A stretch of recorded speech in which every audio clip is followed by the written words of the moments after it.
Hello friends, welcome back to my YouTube channel. Friends, आज के इस क्लास में हम लोग आरआरसी ग्रुप डी एग्जाम 2025 के लिए प्रीवियस ईयर क्वेश्चंस पेपर को कवर करेंगे।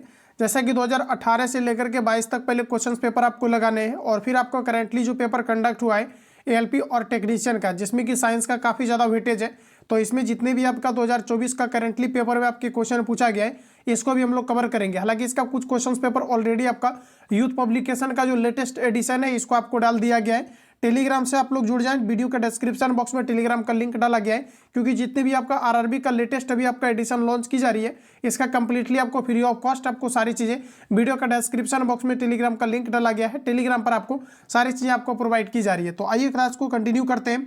आज के इस क्लास में हम लोग टोटल 3 शिफ्ट को कवर करेंगे, जो कि आपका मॉर्निंग और नून और आपका इवनिंग शिफ्ट का आपका होगा, और ये पेपर कंडक्ट हुआ है 19/9/2018 का शिफ्ट है। तो आइए दोस्तों क्लास को कंटिन्यू करते हैं, और ये आपके क्लास नंबर आपका 3 होगा। वीडियो के डिस्क्रिप्शन बॉक्स में प्लेलिस्ट का लिंक डाला गया है, सारा क्लास वहां से जाकर के आप लोग लगा सकते हो। तो देखिए, आज का पहला क्वेश्चन आपके सामने है। प्रश्न हमारा पूछा गया था कि निम्नलिखित में से कौन सा तत्व मेंडलीव की आवर्त सारणी में एक निश्चित स्थान नहीं पा सका। तो देखिए, हमारा राइट आंसर हो जाएगा हाइड्रोजन। हाइड्रोजन के टोटल 3 समस्थानिक होते हैं, जो अभी आपका टेक्नीशियन के एग्जाम में भी पूछा गया था, जिसे आवारा तत्व की संज्ञा दिया गया है, क्योंकि ये आपका निश्चित स्थान नहीं पा सका है। तो ऑप्शन नंबर आपका ए करेक्ट हो जाएगा। हाइड्रोजन का भविष्य का ईंधन भी कहा जाता है। कई बार पूछा जाता है कि भविष्य का ईंधन किसे कहा जाता है, तो दोस्तों ये आपका हाइड्रोजन को कहा जाता है। तो ये सभी पॉइंट आपको यहाँ पर याद रखना है। चलिए अगला क्वेश्चन देखिए, नेक्स्ट आपको पूछा जा रहा है। अगला प्रश्न हमारा नेक्स्ट पूछा है, और देखिए आपका 2022 में एक क्वेश्चन आपका पूछा गया था कि सबसे ज्यादा उष्मीय मान किसका होता है। तो ये आपका राइट आंसर हो जाता हाइड्रोजन। क्लियर है। अगला प्रश्न कहा जा रहा है कि प्रोटीन संश्लेषण में क्षार इन्वेंट से एक डैश का निर्माण होता है।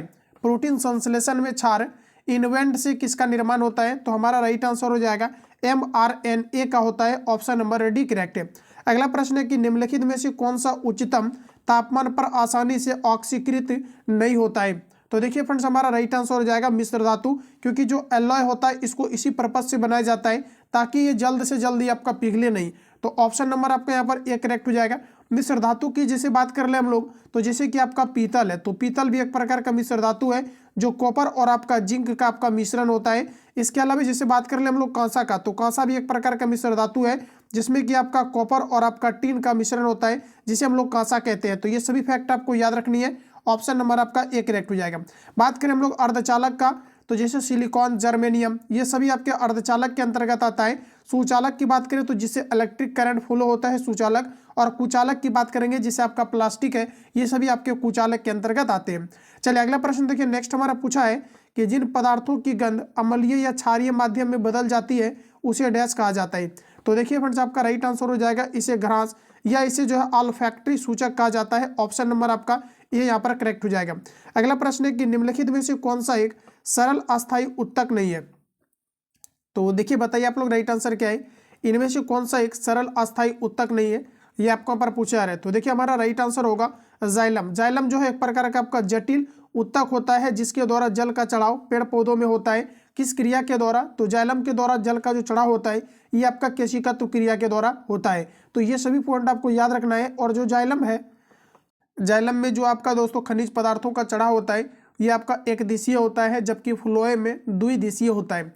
सूर्य प्रकाश की उपस्थिति से जितने भी मटेरियल्स का अचीवमेंट होता है ये सभी फ्लोएम के द्वारा पेड़ पौधे के सभी जो है अंगों तक आपका पहुंचाया जाता है, जबकि जल की अगर बात करें तो ये आपका जाइलम के द्वारा पहुंचाए जाते हैं। कई बार पूछा जाता है कि जो आपके चालनी नलिकाएं हैं ये इसमें किस में आपकी पाई जाती है। तो ये आपको दोस्तों फ्लोएम में आपकी पाई जाती है। तो ये सभी पॉइंट आपको यहाँ से याद रखना है। चलिए अगला क्वेश्चन देखिए, नेक्स्ट आपको पूछा है कि एक वस्तु अपनी स्थिर अवस्था से चलना प्रारंभ करती है या 2 सेकेंड में 5 मीटर पर सेकेंड की गति प्राप्त कर लेती है, इसका त्वरण क्या होगा। बताइए आप लोग राइट आंसर क्या है। तो हमारा देखिए फॉर्मूला जो होता है F = आपका ma होता है, लेकिन यहाँ पर देखिए आपको 2 सेकेंड में दिया गया है कि 5 मीटर पर सेकेंड की गति प्राप्त कर लेती है, तो इसका त्वरण क्या होगा, ये दोस्तों आपके पूछे गए। तो यहाँ पर देखिए ये वाला फॉर्मूला आपका नहीं लगेगा। एक और भी आपका फॉर्मूला होता है A = आपका v - u अपॉन आपका t। अब देखिए डिफरेंट आपको ऑलरेडी दिया गया है, क्योंकि जो इसका प्रारंभिक वेग रहा होगा ये आपका निश्चित रूप से आपका 0 रहा होगा, और जो इसका अंतिम वेग हमारा दिया गया है ये आपका दिया गया है 5। समय देखिए आपको दिया गया a, समय a दिया गया है, ठीक है। और देखिए सॉरी देखिए यहाँ पर ए का कोई मतलब नहीं है क्योंकि ये आपका त्वरण है। अब देखिए बात कर लेते हैं हम लोग समय का, तो समय आपको 5 दिया गया है और ऊपर देखिए जो आपको दिया गया था, देखिए ये क्या हो गया। चलिए इसको एक बार फिर से हम लोग सॉल्व कर लेते हैं। अब देखिए ए इक्वल टू आपका फॉर्मूला होता है v माइनस यू अपॉन आपका टी। अब देखिए v यहाँ पर आपको वेलोसिटी आपको दिया गया है 5 मीटर पर सेकंड, तो देखिए ऊपर आपका 5 माइनस आपका 0, क्योंकि जो आपका प्रारंभिक वेग है ये आपका 0 हो जाएगा। समय देखिए यहाँ पर आपको दिया गया था 2 सेकंड, तो 2 रखेंगे, 2 से इसको कैंसिल आउट करेंगे तो 2 पॉइंट आपका 5 आएगा। ऑप्शन नंबर आपको सी में दिया गया है, तो सी आपका बिल्कुल करेक्ट हो जाएगा।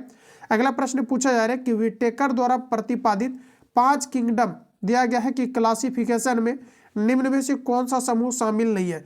विटेकर द्वारा प्रतिपादित 5 किंगडम जो आपके क्लासिफिकेशन है इसमें कौन सा समूह शामिल नहीं है, तो देखिए हमारा राइट आंसर रहेगा ऑप्शन नंबर बी, इसमें आपका प्रोटोजोआ नहीं है। इसके अलावा देखिए आपका जो है एमिलिया है, इसके अलावा जो है प्रोटिस्टा है, उसके अलावा आपका फंगी है, तो ऑप्शन नंबर आपका बी करेक्ट हो जाएगा। अगला प्रश्न नेक्स्ट कहा जा रहा है कि एक 10 kg की वस्तु 5 मीटर पर सेकेंड गति से गतिमान है, तो वस्तु की ऊर्जा क्या होगी, ये आपको पर पूछा जा रहा है। ऊर्जा पूछा जा रहा है, गतिमान है मतलब आपको काइनेटिक एनर्जी निकालना है। फॉर्मूला आपका होता है हाफ एम वी स्क्वायर। अब देखिए हाफ इंटू एम का वैल्यू दिया गया ऑलरेडी आपको 10, भी का स्क्वायर हो जाएगा तो 5 का स्क्वायर आपके 25 हो जाएगा। कैंसिल आउट करेंगे तो ये आपका 5 बार में 25 25 125। ऑप्शन नंबर अगर आपने डी दिया है तो बिल्कुल आपका करेक्ट है।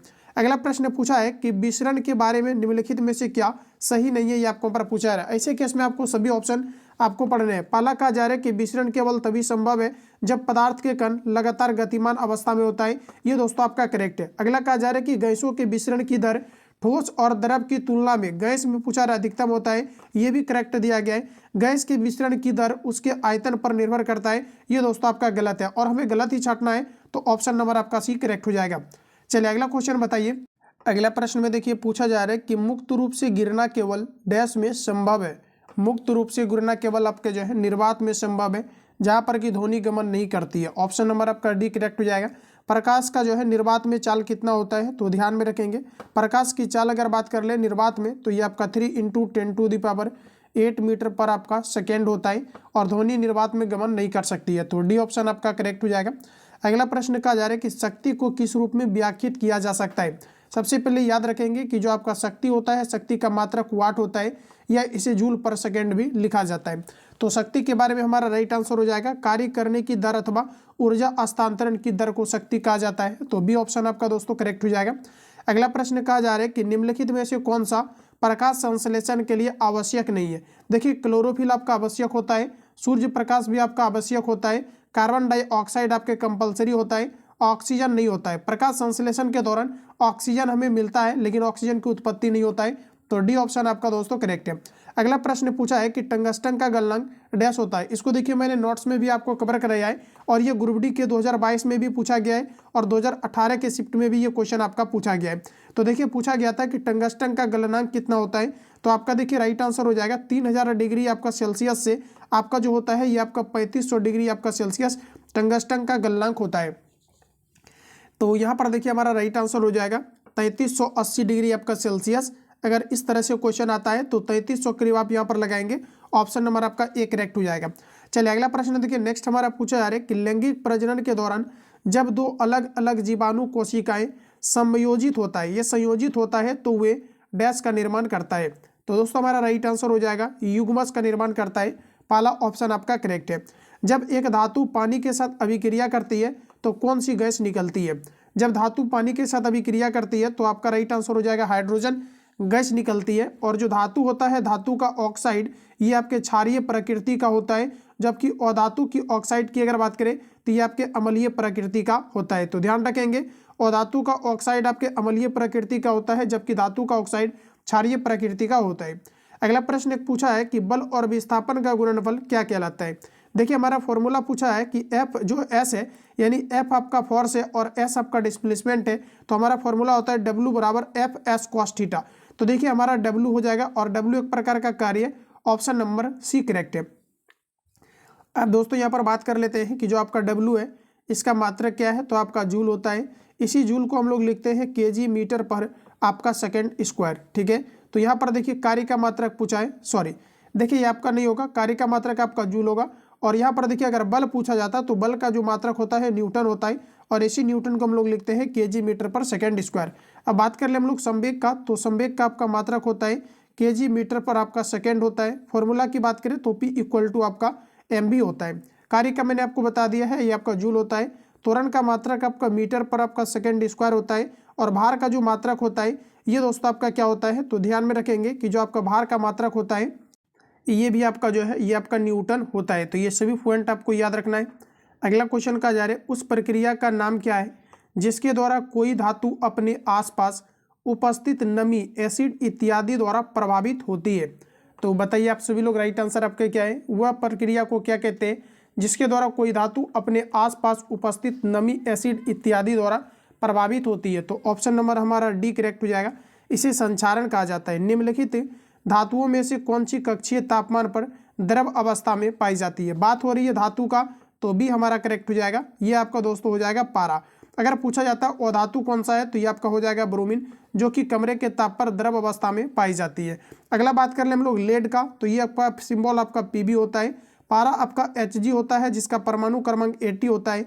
इसे क्विक सिल्वर भी कहा जाता है। इसका प्रयोग थर्मामीटर को बनाने के लिए भी किया जाता है। साथ ही साथ भखरा सिंदूर को बनाने के लिए भी इसका प्रयोग किया जाता है, जिसका फॉर्मूला HgS होता है। और पारा का परमाणु क्रमांक 80 होता है। इसका प्रमुख अयस्क सिनेबार होता है। पारा की प्राप्ति सिनेबार से किया जाता है। टंगस्टन का प्रयोग विद्युत बल्ब को बनाने के लिए किया जाता है। और ब्रोमीन की अगर बात करें तो ये आपका द्रव अवस्था में पाए जाने वाले एकमात्र आपके अधातु है। तो इतने फैक्ट आपको यहाँ से याद रखना है। चलिए अगला क्वेश्चन पूछा है, कहा जा रहा है कि ऑक्टेट का न्यूलैंड सिद्धांत केवल डैश तक लागू हो पाया था। ये देखिए कई बार क्वेश्चन आपका रिपीट किया गया है कि ऑक्टेट का जो न्यूलैंड सिद्धांत है ये कब, कितने तक जो है आपका लागू हो पाया था। तो हमारा सही आंसर हो जाएगा ये आपका कैल्शियम तक लागू हो पाया था। और दोस्तों याद रखना है कि इसमें 8 तत्वों की जो है सारणी बनाई गई थी, जिसमें प्रत्येक जो है आपके 8वें तत्व का गुण ये प्रथम गुण के जो है आपके समान होता था। ये आपका खास बात था आपका न्यूलैंड्स के अष्टक नियम का। ठीक है, तो इतने फैक्ट आपको यहाँ से जो है याद रखना है। तो कैल्शियम तक आपका लागू हुआ था।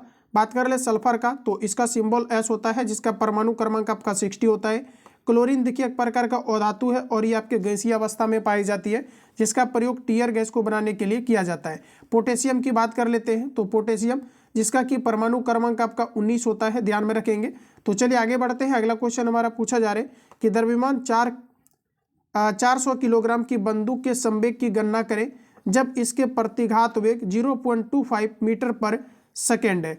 तो इसको आप लोग सॉल्व करिए और आंसर इसका बताइए करेक्ट आंसर क्या होगा। तो देखिए आपको पूछा क्या है, कहा जा रहा है कि 400 किलोग्राम बंदूक के संवेग की गणना करें। तो अभी देखिए मैंने आपको नोट डाउन भी कराया था, एक फॉर्मूला आपका P इक्वल टू आपका mv संवेग से रिलेटेड था। अगर आपने ध्यान दिया होगा तो बिल्कुल आपका ये क्वेश्चन बन जाएगा। तो अब यहाँ पर देखिए आपका 400 इंटू आपका वेलोसिटी दिया गया है 0.25 है। यहाँ से देखिए इसको रिमूव करेंगे तो नीचे आपका 100 होगा, 00 से 00 कैंसिल आउट होगा, 25 चौक आपका 100 हो जाएगा। और पूछा क्या है संवेग, तो संवेग का मैंने यूनिट बताया है। ये आपका यूनिट जो होता है केजी मीटर पर आपका सेकेंड होता है। तो आपका 100 केजी मीटर पर सेकेंड होना चाहिए। तो केजी मीटर पर सेकेंड देख लीजिए, ऑप्शन नंबर आपको बी में दिया गया है, बी आपका बिल्कुल करेक्ट हो जाएगा। चलिए अगला क्वेश्चन देखिए, नेक्स्ट आपको पूछा है कि जब एक वस्तु को एक अवतल दर्पण के सामने उसके फोकस बिंदु और वक्रता केंद्र के बीच स्थित एक बिंदु पर रखा गया है तो निर्मित होने वाले जो है ये छवि किस प्रकार का होगा। तो देखिए दोस्तों ऐसे हम लोग जो है सिंपली यहाँ पर जो है दर्पण को क्रिएट करेंगे। ये आपका P होगा, यहाँ पर आपका जो है F होता है और यहाँ पर आपका C होता है। अब देखिए प्रश्न में पूछा है कि जो वस्तु है इसे वक्रता केंद्र और फोकस के बीच रखा जाता है। दैट मीन वस्तु यहाँ पर रखा है तो इस प्रकार से आपका जो है फोकस से होते हुए एक रेखा गुजरेगा और दूसरी जो हमारा रेखा है ये आपका इस तरह से आपका गुजरेगा, मतलब आपका वक्रता ऐसे गुजरेगा। देखिए जैसे यहाँ से आपका ये हो गया आपका जो वस्तु आपका रखा गया है यहाँ पे, और इसको देखिए वक्रता त्रिज्या से जिसे आप गुजारेंगे इस प्रकार से आप पीछे की ओर, तो ये देखिए आपको कुछ दूर पर आपका जाकर के ये आपका कटेगा। तो जो बनने वाला हमारा छवि होगा वास्तविक होगा, लेकिन ये आपका उल्टा होगा। ऑप्शन नंबर आपका यहाँ पर डी जो है आपका करेक्ट हो जाएगा। चलिए अगला प्रश्न है, नेक्स्ट हमारा पूछा है कि यांत्रिक ऊर्जा होती है, गतिज ऊर्जा और स्थितिज ऊर्जा के योग को यांत्रिक ऊर्जा कहा जाता है। तो सी आपका करेक्ट हो जाएगा। किसी वस्तु की गतिज ऊर्जा और स्थितिज ऊर्जा का योग को हम लोग यांत्रिक ऊर्जा कहते हैं। तो सी ऑप्शन आपका करेक्ट है। चलिए अगला प्रश्न की ओर चलते हैं। अगला प्रश्न पूछा है अणु शब्द किसने प्रतिपादित किया था। तो देखिए आपका राइट आंसर हो जाएगा डेमोक्रिट्स ने जो है अणु शब्द का प्रतिपादन किया था। ऑप्शन नंबर आपका बी करेक्ट हो जाएगा। अणु शब्द को किसने प्रतिपादित किया था, तो डेमोक्रिट्स ने किया था, बी ऑप्शन आपके करेक्ट है। चलिए अगला प्रश्न देखिए, नेक्स्ट हमारा सेट आपका कंटिन्यू होता है। एक वस्तु को अवतल दर्पण के सामने उसके वक्रता केंद्र और फोकस बिंदु के बीच स्थित एक बिंदु पर रखा जाता है तो छवि निर्माण पूछा जा रहा है कि आपके कहाँ पर होगा। सबसे पहले तो आप लोग आंसर देने का प्रयास करिए। और ये जो आपका सेट आपका कंटिन्यू हुआ है 19/9/2018 का सेकेंड शिफ्ट आपका कंटिन्यू हुआ है। तो देखिए सेम क्वेश्चन आपका पूछा गया है, क्योंकि ये क्वेश्चन आपका रिपीट किया था। आपका ऑप्शन नंबर आपका सी करेक्ट हो जाएगा। वक्रता केंद्र के परे किसी बिंदु पर आपका बनेगा, ऑप्शन नंबर आपका सी करेक्ट हो जाएगा। क्लियर है। चलिए अगला प्रश्न देखिए। नेक्स्ट नंबर आप पूछा है कि माता पिता के संतान में शारीरिक या मानसिक गुणों के संचरण को डैश कहा जाता है। तो इसे दोस्तों आपका कहा जाता है मतलब अनुवांशिकता, क्योंकि ये आपके जेनेटिकली एक पीढ़ी से दूसरे पीढ़ी में आपके हस्तांतरित होते हैं। तो डी ऑप्शन आपका सही है। अगला प्रश्न पूछा था कि डैश का प्रयोग कारों में पेट्रोल ईंधन के रूप में किया जाता है। Benzene, butane, ethanol, alcohol. तो इसमें से आपका प्रयोग किया जाता है एथेनॉल का, ऑप्शन नंबर आपका सी करेक्ट हो जाएगा। जिसका फॉर्मूला C2H5OH होता है, इसे हम लोग एथेनॉल कहते हैं। जिसका प्रयोग पावर अल्कोहल को बनाने के लिए भी किया जाता है। किसकी आकृति हेक्सागोनल होता है, तो ये आपका बेंजीन का आपका होता है। ब्यूटेन आपको पता ही है कि LPG में आपका ब्यूटेन का प्रयोग किया जाता है, जिसका फॉर्मूला C4H आपका 10 आपका होता है। इसके अलावा देखिए अल्कोहल दिया गया, इसका क्रियाशील जो मूलक होता है ये आपका OH होता है। तो इतने फैक्ट आपको याद रखना है। अगला प्रश्न कहा जा रहा है कि निम्नलिखित में से किस वैज्ञानिक ने अपनी पुस्तक ऑरिजिन ऑफ स्पीसीज में कार्बनिक विकास के लिए एक क्रिया जो है आपका विधि का सुझाव दिया था। तो दोस्तों ये आपका दिया गया था ऑप्शन नंबर ए, ये आपका चार्ल्स डार्विन के द्वारा दिया गया था। और डायरेक्टली पूछा जाता है कि ऑरिजिन ऑफ स्पीसीज नामक जो है पुस्तक ये किसके द्वारा लिखा गया था, तो ये आपके चार्ल्स डार्विन के द्वारा लिखा गया था। तो फर्स्ट ऑप्शन आपका करेक्ट है। अगला प्रश्न है कि एक वस्तु एक नियत वेग से उत्तर दिशा की ओर गति करता है, तो वस्तु पर पूछा जा रहा है कि लागू नेट बल क्या होगा। एक वस्तु एक नियत वेग से उत्तर दिशा की ओर गति करता है, तो वस्तु पर जो नेट बल होगा लागू, ये क्या होगा, तो ऑप्शन नंबर आपका ए करेक्ट हो जाएगा, ये आपका शून्य होगा। अब यहाँ पर देखिए जो उत्तर आपको दिया हुआ है ये केवल आपको कंफ्यूज करने के लिए दिया हुआ है। जब देखिए आपको पूछा आ रहा है कि जो वेग है ये पूछा आ रहा है कि नियत वेग है, तो यहाँ पर देखिए आपको जो पूछा आ रहा है कि वस्तु पर नेट बल क्या होगा, तो ये आपका 0 हो जाएगा, ऑप्शन नंबर आपका ए करेक्ट रहेगा। अगला प्रश्न है कि एक पौधे के बीच में आगामी पौधा डैश के रूप में होता है। एक पौधे के बीच में आगामी पौधा किस रूप में होता है, तो आपका सही आंसर हो जाएगा भ्रूण के रूप में, सी ऑप्शन आपका सही है। तापमान को सेल्सियस पैमाने से केल्विन पैमाने से सेल्सियस में बदलने के लिए, मतलब आपका केल्विन में है आपको लेकर के जाना है सेल्सियस में, तो आप क्या करेंगे, तो देखिए के आपका जो है आपका दूरी पर है और सी आपका नज़दीक में है। तो देखिए नज़दीक आने के लिए इसमें आप 273 को जो है आप माइनस करेंगे तो इसका सही आंसर आ जाएगा। जबकि आपको सेल्सियस से केल्विन में चेंज करना होता है तो आप 273 को यहाँ पर आपको ऐड करना रहता है। तो देखिए आपका राइट आंसर हो जाएगा कि इसमें आपका घटाना है, ऑप्शन नंबर आपको डी में दिया गया है। दिए गए तापमान में से 273 को घटाना है ताकि हम सेल्सियस पे पहुंच पाए, तो डी ऑप्शन आपका करेक्ट हो जाएगा। अगला प्रश्न पूछा जा रहा है, कहा जा रहा है कि जो आपका कंठमाला होता है, ठीक है, जिसे हम लोग ग्वाइटर भी कहते हैं, और ये आयोडीन की कमी के कारण से होता है। प्रश्न में कहा जा रहा है कि डैश की कमी के कारण से होता है, तो देखिए आपका यहाँ पर राइट आंसर हो जाएगा, ये आयोडीन की कमी के कारण से होता है, जिसे गलगंड की बीमारी भी कहा जाता है। अगर अभी तक आप लोग सेशन को लाइक नहीं किया है तो लाइक अवश्य कर दें। जो लोग चैनल पर नए हैं चैनल को सब्सक्राइब करके बेल आइकन को प्रेस कर लेना, ताकि आने वाली क्लास का नोटिफिकेशन आपको टाइम टू टाइम मिले। अगला प्रश्न दोस्तों नेक्स्ट पूछा जा रहा है कि 6 वोल्ट प्रतिरोध वाले एक स्रोत में 0.5 एम्पियर की धारा प्रभावित होती है, तो स्रोत द्वारा प्रतिरोध को आपूर्ति की गई पावर क्या होगा, ये आपको पर बताना है। तो देखिए हमारा एक फॉर्मूला होता है P इक्वल टू आपका VI होता है, तो चाहो तो यहाँ से कैलकुलेट कर, तो देखिए यहाँ से आप कैलकुलेट करेंगे तो इसका डायरेक्टली आंसर आपका आ जाएगा निकल के। तो एक बार हम लोग जो है इस प्रकार से कैलकुलेट कर लेते हैं। तो देखिए आपका 6 इंटू आपका I का वैल्यू दिया गया है 0.5, कैंसिल आउट करेंगे तो आपका 10 होगा, 5 से 2 बार में, 2 से कैंसिल आउट करेंगे तो 3 बार में, यानी कि 3 आपका राइट आंसर आ जाएगा। तो ऑप्शन नंबर आपका डी करेक्ट है। अब 3 आपको 0 दिया गया है तो इसका कोई मतलब है नहीं, ये आपका 3 है, और ये सभी तो आप लोग जान ही रहे हैं। अगला क्वेश्चन पूछा रहे कि कणों की गतिज ऊर्जा डैश के रूप में अधिकतम होती है, बताइए आप सभी लोग राइट आंसर क्या है। तो फ्रेंड्स हमारा देखिए राइट आंसर हो जाएगा प्लाज्मा, ऑप्शन नंबर आपका यहाँ पर ए जो है आपका करेक्ट हो जाएगा। अगला प्रश्न है कि दंत क्षय तब शुरू होता है जब मुंह का पीएच मान डैश होता है। ये सभी क्वेश्चन देखिए कई बार आपका रिपीट किया गया है, 2018 से लेकर के 22 तक रिपीट किया है, और इस बार आपका टेक्नीशियन में भी आपका पूछा है। तो देखिए प्रीवियस पेपर को अगर आप अच्छे तरीका से लगाते हैं तो 80% आपका चीज़ें यहीं से आपका कवर हो जाएगा, और फुल में फुल आप चाहो तो इसमें आप स्कोर भी कर सकते हो। तो देखिए नेक्स्ट क्वेश्चन हमारा पूछा गया, और देखिए जीके का जो भी आपका सिलेक्टिव क्वेश्चन है और आपका स्टैटिक्स है, और देखिए बात करें करंट का तो करंट भी आपको अलग से आपको कवर कराए जाएंगे। तो अगला क्वेश्चन कहा जा रहा है कि दंत क्षय तब शुरू होता है जब मुंह का पीएच मान डैश से कम हो जाता है। तो जब मुंह का पीएच मान 5.5 से जो है कम हो जाता है तो दंत का जो है आपका क्षरण शुरू हो जाता है। तो फर्स्ट ऑप्शन आपका करेक्ट है। अगला प्रश्न पूछा है और देखिए दोस्तों आपका कई बार पूछा जाता है कि जो हमारा दंत बना होता है ये किसका बना होता है, तो कैल्शियम फॉस्फेट का बना होता है। और जो हमारे बॉडी का सबसे कठोर भाग होता है ये एनामेल होता है। ये सभी पॉइंट आपको यहाँ से याद रखनी है। अगला प्रश्न की सोल्डर डैश का मिश्र धातु है, इंपोर्टेंट है। तो देखिए सोल्डर जो आपका होता है ये आपका टीन और शीशा का मिश्र धातु होता है जिसे सोल्डर या टांका कहा जाता है। तो डी ऑप्शन आपका करेक्ट हो जाएगा। रिपीट कर लो, ये आपका टीन और जो है आपका लेड का आपका मिश्र धातु होता है सोल्डर। चलिए अगला प्रश्न पूछा है कि आसमान की ओर फेंका गया पत्थर पृथ्वी की ओर वापस क्यों आता है। तो ग्रेविटेशनल फोर्स के कारण से आता है। ऑप्शन के अकॉर्डिंग लगाइए, एक बल होता है जो इसे भूमि की ओर खींचता है और इसे हम लोग कहते हैं गुरुत्व बल। ऑप्शन नंबर बी 7 करेक्ट होगा। अगला प्रश्न है कि 3 समान प्रतिरोध का मान जिसका कि 6 ओम दिया गया है एक दूसरे के साथ समांतर क्रम में जुड़ा है, तो इस संयोजन का समतुल्य प्रतिरोध क्या होगा। तो आपका राइट आंसर हो जाएगा 1/6 + 1/6 + 1/6 हो जाएगा। एलसीएम लीजिएगा 6 होगा, ऊपर आपका 3 होगा, कैंसिल आउट करेंगे 1/2 होगा, पलटिएगा तो इसका राइट आंसर आपका 2 आ जाएगा। ऑप्शन नंबर देखिए यहाँ पर आपको बी में दिया गया है। चलिए अगला क्वेश्चन देखिए, नेक्स्ट आपको पूछा है एक ग्रह मान ले जिसका द्रव्यमान और त्रिज्या पृथ्वी के द्रव्यमान और त्रिज्या का 1/3 है। यदि गुरुत्वाकर्षण बल के कारण त्वरण का मान जी है तो इस पर पूछा जा रहा है कि इसका मान क्या होगा। देखिए क्वेश्चन को एक बार रिपीट करिए। पूछा जा रहा है कि एक ग्रह मान ले जिसका द्रव्यमान और त्रिज्या पृथ्वी के द्रव्यमान और त्रिज्या का 1/3 है। ठीक है, अब पूछा है कि यदि पृथ्वी पर गुरुत्वाकर्षण के कारण त्वरण का मान जो है ये आपका जी है, तो पूछा जा रहा है कि तो ग्रह का जो है ग्रह पर इसका मान कितना होगा। ये दोस्तों आपके यहाँ पर पूछे जा रहे हैं। तो हमारा राइट आंसर हो जाएगा ऑप्शन नंबर ए, ये आपका 3 ग्राम हो जाएगा। चाहो तो आप इसको कैलकुलेट भी कर सकते हो। जैसे कि आपका देखिए जी पूछा है तो जी इक्वल टू हमारा फॉर्मूला होता है GM जो है इक्वल टू आपका R² होता है। तो अब यहाँ पर देखिए आपको सिंपली कैलकुलेट करना है। अब देखिए प्रश्न में आपको कहा जा रहा है कि जो है इसका 1/3 हो जाता है। प्रश्न में क्या पूछा है, 1/3 हो जाता है। तो 1/3 जब इसका हो जाएगा तो डायरेक्टली यहाँ पर आपका 3 का देखिए क्या पूछा है आपका कि 1/3 जो है ये आपका हो जाता है। ठीक है,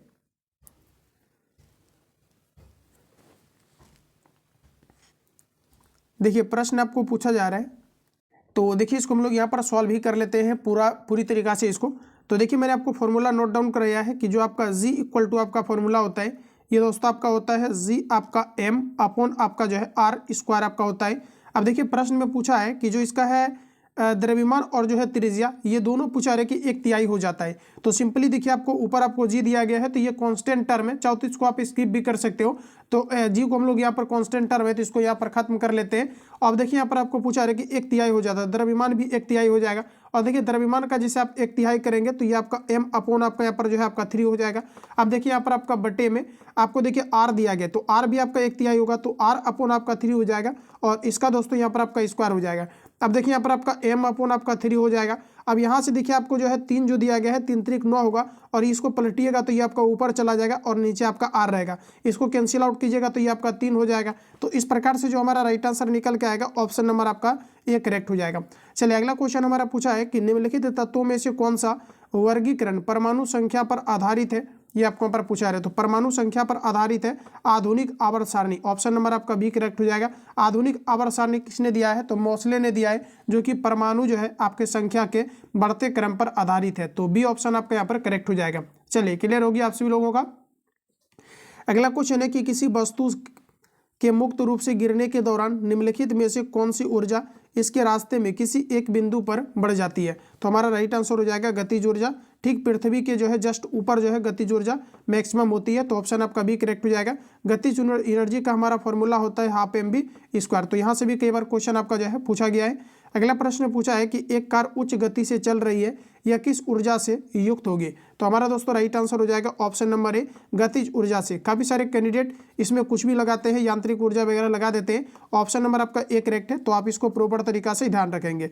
अगला प्रश्न है कि जब प्रकाश की किरण सघन माध्यम से विरल माध्यम में जाती है तो पूछा जा रहा है कि इसका क्या प्रभाव होगा। तो देखिए सघन माध्यम से विरल माध्यम में जाएगा तो जैसे मान लिया जाए कि ये आपका डेंसर मीडियम है, मतलब कि आपका सघन माध्यम है, ठीक है। तो ये आपका सघन माध्यम है, तो प्रकाश की किरण इससे जो है ये आपका रेयर मीडियम में जाएगा, मतलब इधर की ओर अगर जाएगा तो ये आपका वेलोसिटी और बढ़ेगा, तो ये अभिलंब से दूर चला जाएगा, क्योंकि अभिलंब तो आपका ये है, ये आपका दूर चला जाएगा। तो आंसर लगाइएगा, अभिलंब से ये आपका दूर चला जाएगा।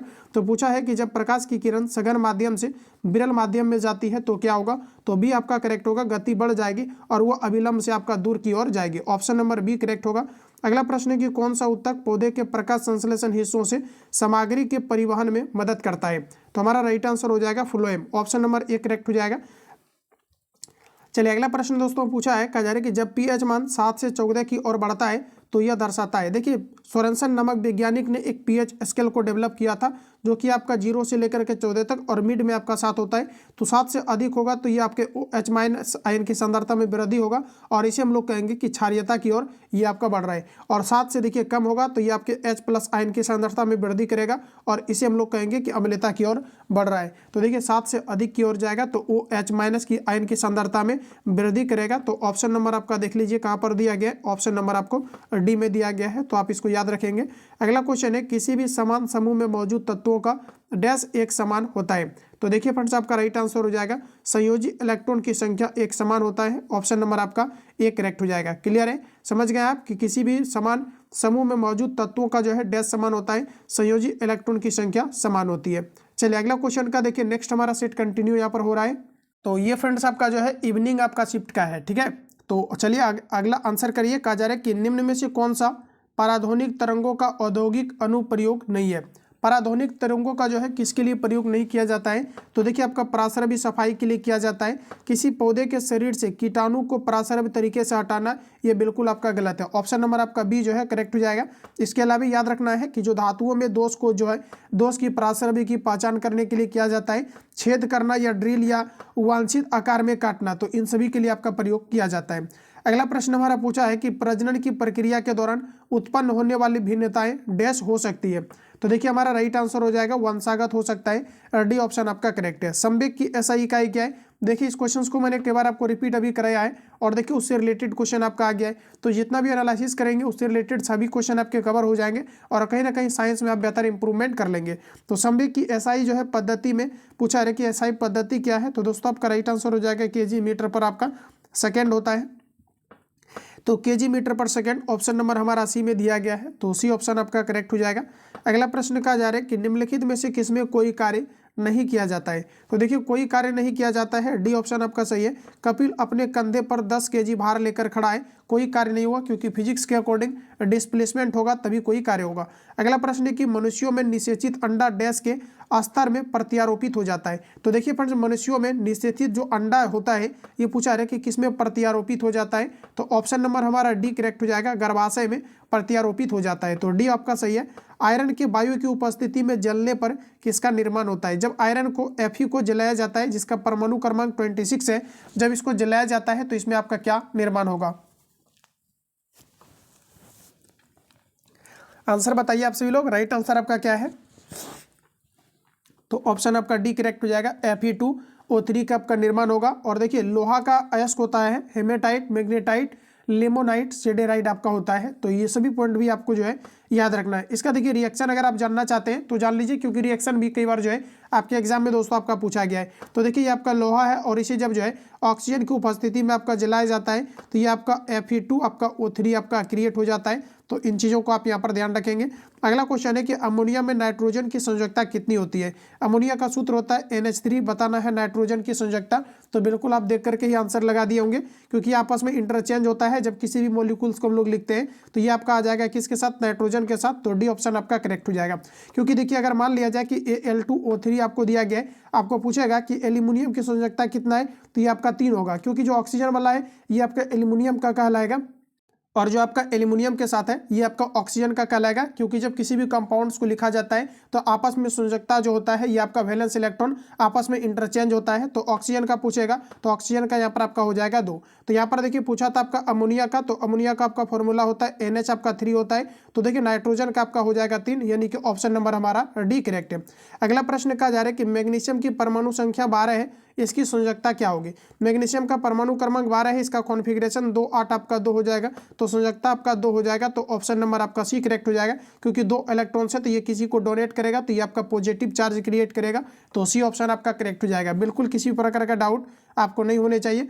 अगला प्रश्न है कि किसी वस्तु की गतिज ऊर्जा और स्थितिज ऊर्जा को एक साथ क्या कहा जाता है। तो मैंने अभी करेंटली आपको रिवील कराया था, इसे यांत्रिक ऊर्जा कहा जाता है। यांत्रिक ऊर्जा जो है उसे कहा जाता है जिसमें कि आपका काइनेटिक एनर्जी प्लस आपका पोटेंशियल एनर्जी होता है, इसे यांत्रिक ऊर्जा के रूप में जाना जाता है।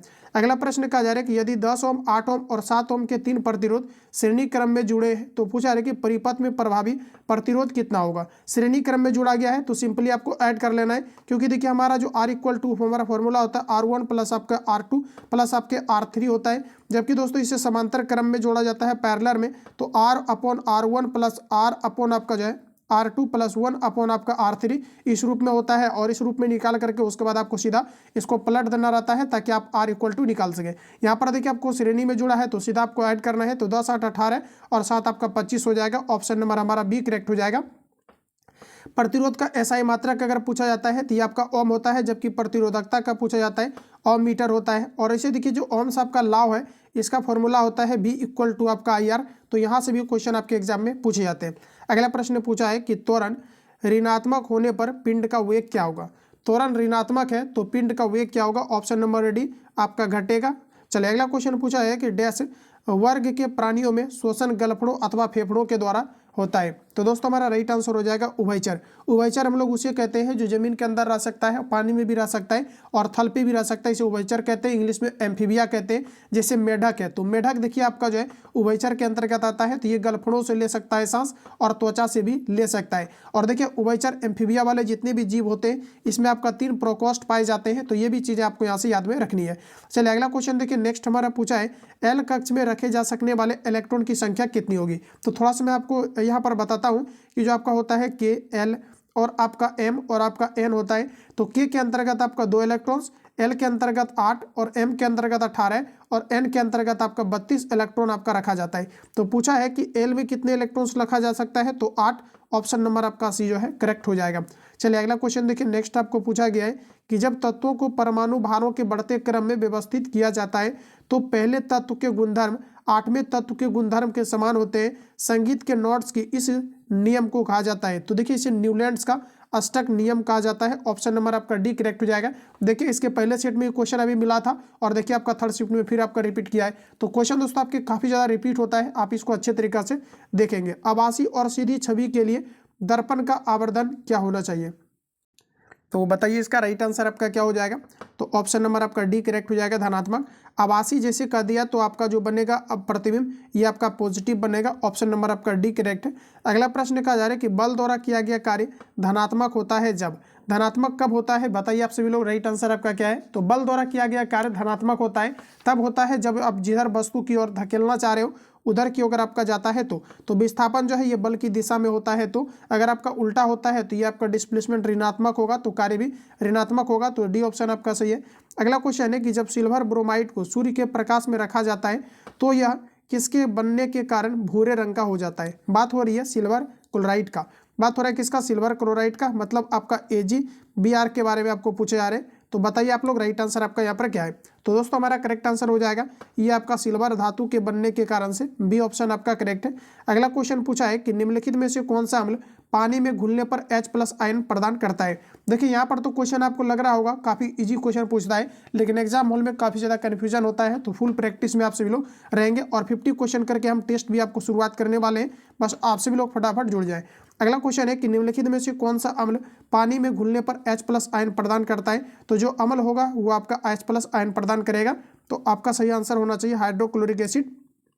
और देखिए यहाँ पर आपका बिल्कुल ये आंसर आपका नहीं होगा, एसिटिक एसिड होगा, क्योंकि H जो है इसमें आपका अधिकतम मात्रा में H+ आयन की सांद्रता में वृद्धि करेगा, एसिटिक एसिड। ऑप्शन नंबर आपका डी करेक्ट हो जाएगा।